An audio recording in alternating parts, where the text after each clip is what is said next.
I was following the events in Kisii, where the Deputy President William Ruto and Raila Odinga were sharing a podium for the first time in a very long time.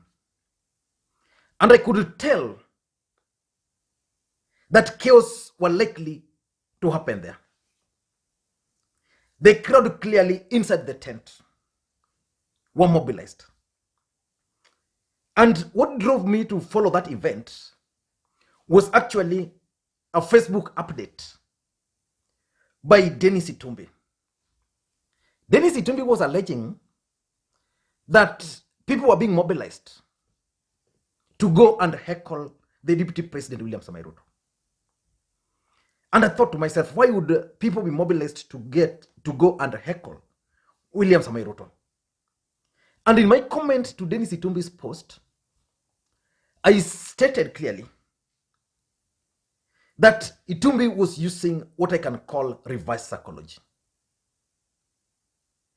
Because if you've studied the trend of late in funerals, especially attended by William Ruto and Tangatanga, they normally mobilize crowds, and then this crowd end up causing chaos. We saw it, we've seen it severally. There are several instances. But that's not the subject for today. So when I had Magara speaking, and I had several other people speaking, and the moment Osoro spoke, that's when I knew things were going to be chaotic. Then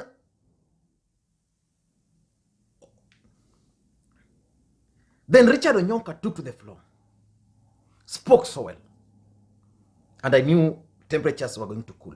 But when Arati came to the podium, that's when reggae stopped. Very sad situation. In my considered opinion, funerals should remain funerals. Family members should be allowed to speak. The governor, the deputy governor, if there is a local nini, not all MPs being paraded to speak. So Raila Odinga and William Ruto, Raila Odinga, who is the leader of ODM party, William Ruto, who is the Deputy President of the Republic of Kenya, just sat there watching their supporters destroying a funeral. It's pathetic. Let me not go there. In this video, I want to do a very brief analysis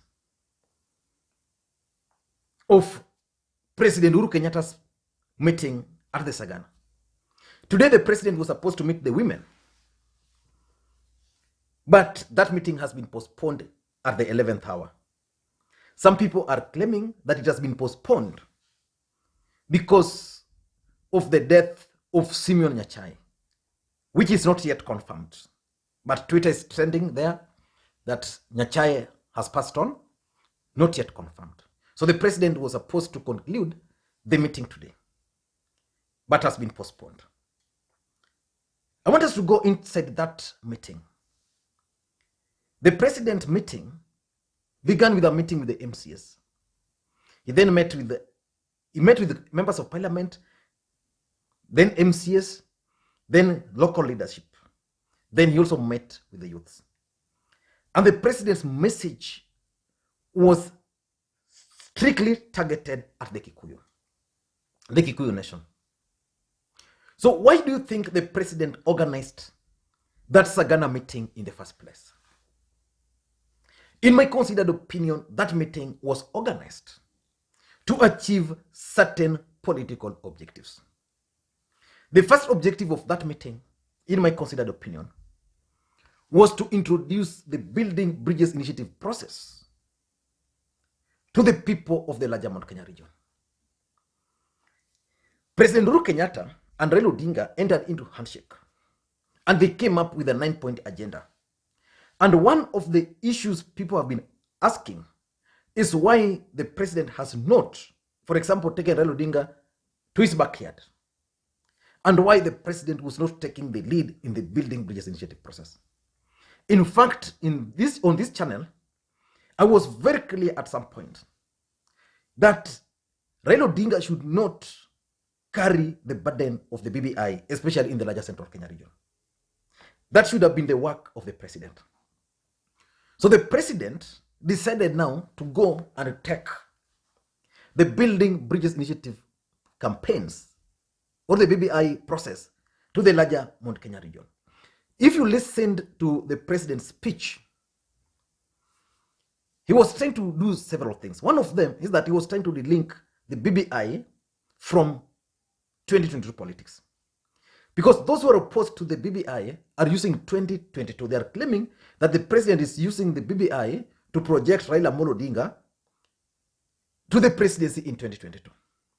And we all know that Raila Odinga is not loved in the larger Mt Kenya region. And because of that, it automatically made the BBI look bad. So they turned BBI into a Raila Odinga project. So the president just decided to take the BBI to the people directly. Again, if you listen to him on BBI, he was also very specific.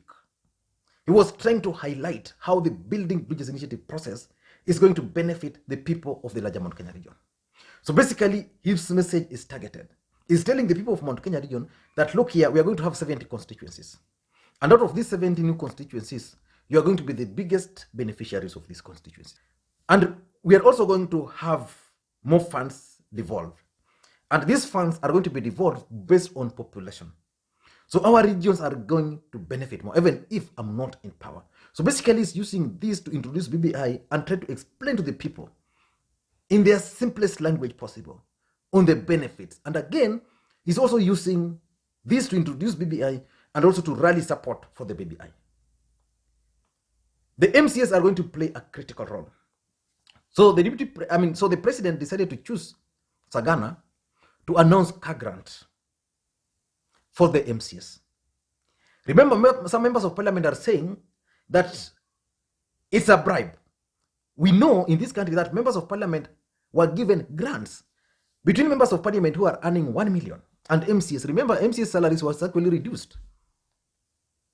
Who deserves the grants? So the first thing was doing, introduce BBI to the larger Mt Kenya region. Number two, I think President Uhuru Kenyatta also wanted to stamp his authority as the Mt Kenya kingpin. In one of my videos some weeks ago, I opined here that it took John Michuki the courage to propel Uhuru Kenyatta. And Uhuru Kenyatta was made the kingpin of the larger Mt Kenya region. Up to now, no one else has been made the kingpin of the Mt Kenya region. But then there was William Ruto who is coming. And in his own words, Uhuru Kenyatta is saying that this guy is coming through the back door. If you want to negotiate with the people of Mt Kenya, granted, but come from the front door, not use the back door. He was reminding everybody.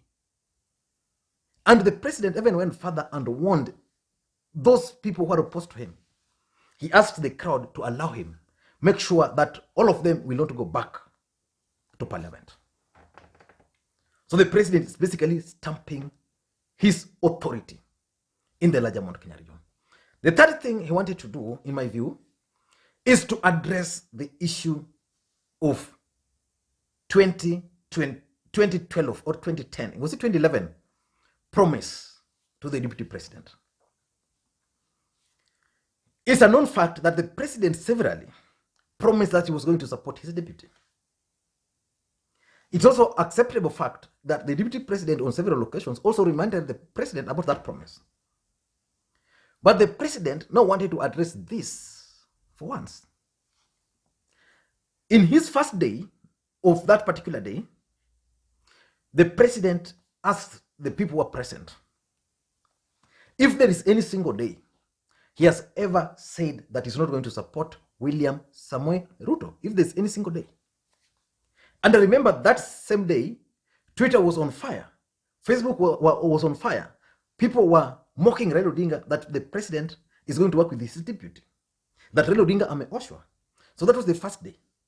You know, the president I've maintained here is one of the sharp politicians. So he was saying on the first day that I've never said it anywhere. And of course, he has never said it anywhere. So that first day ended. Then the next day, he came and he was now explaining to people how these guys started inheriting his seat even when he was still there. And he was wondering. In fact, he even went further and said the office of the president is not vacant. Basically, he's now heaping the blame not on himself as a betrayer, but he's telling his people that me, I was willing to do this to keep my promise, right? But now hawa watu wameanza kuenda huko peke yao, wanataka kuingia kwa bedroom yangu. So I'm not, what do you do? In fact, he posed a question to these people. What should I do? That was the second day, the meeting with MCAs. Now on the third day, which was now the meeting with the local leadership, that's when he made it very clear that he accepts that he entered into agreements with the Kalenjins, but not with an individual, with a community. So Kalenjins as a community should organize their leaders and should organize their elders and tell them that wewe ulitupromisi, what are you giving us? Number 4, I think he also wanted to address the issue of development records. Because anytime the deputy president is in central Kenya or other parts of the country, the image coming out is that the president is not working, that the deputy is working. And then this idea of wheelbarrow movement came up because the government or because President Uhuru Kenyatta has failed to offer job or to provide job opportunities. So the president used that occasion, first of all, to dismantle the wheelbarrow movement. And his question was simple. If you believe that wheelbarrow can help us, then why don't we just get wheelbarrows, everybody a wheelbarrow? So I'm assuming, like in my compound here, we are 2 families. So hapa tutapewa ngapi? Because I have 3 adults here. We are gonna pia 3 adults. So hapa tutakuwa na 6 wheelbarrows. Then maybe shida zetu zote zitatatulewa. So the president was trying to say that development is about policies. Then he reminded them, don't fall for their lies. That was the president. And lastly, I think the president was also keen on succession politics, both in central Kenya, both in Mt Kenya, and also at the national level. That's the truth. The president now wants to take charge of his succession politics. He's now made it clear that he's not going to support his deputy. So Kenyans should now focus more on who the president is likely to endorse. That's the next focus, the next thing Kenyans should focus on. In Mt Kenya region, the speaker, Justin Muturi, who is a very close ally of the president, is likely to be propelled. Something is telling me that. And I'm likely to do a comprehensive video why I think the president is going to groom Justin Muturi. But the fact of the matter is that President Uhuru Kenyatta is now trying to take charge of the building. The president is now trying to take charge of his succession politics. Let's meet next time. And in my next video, I want to do a critical analysis on what's next for William Ruto after the Sagana betrayal.